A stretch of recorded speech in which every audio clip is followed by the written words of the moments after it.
श्रीगणेशाय नमः। नारद उवाच प्रणम्य शिरसा देवं गौरीपुत्रं विनायकम्। भक्तावासं स्मरेन् नित्यं आयुः कामार्थसिद्धये।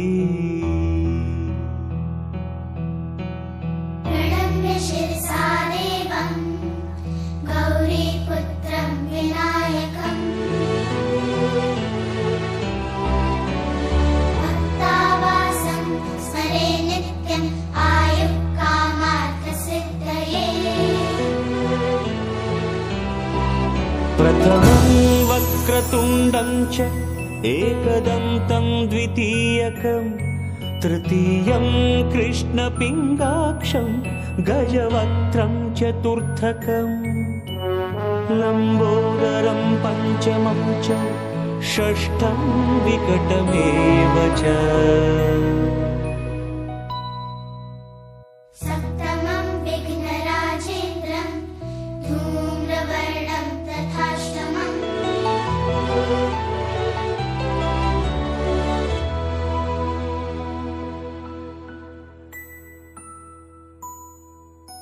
नवमं भालचन्द्रं च दशमं तु विनायकम् एकादशं गणपतिं द्वादशं तु गजाननम्। द्वादशैतानि नामानि त्रिसन्ध्यं यः पठेन्नरः न च विघ्नभयं तस्य सर्वसिद्धिकरं प्रभो।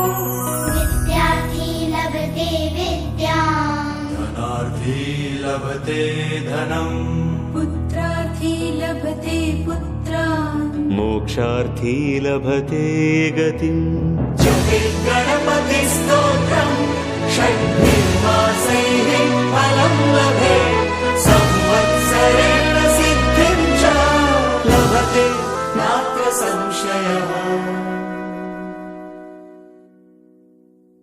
अष्टभ्यो ब्राह्मणेभ्यश्च लिखित्वाय समर्पयेत्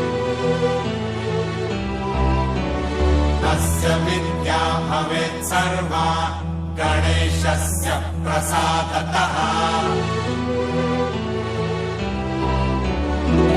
इति श्रीनारदपुराणे संकष्टनाशनम् नाम श्रीगणपतिस्तोत्रम् सम्पूर्णम्।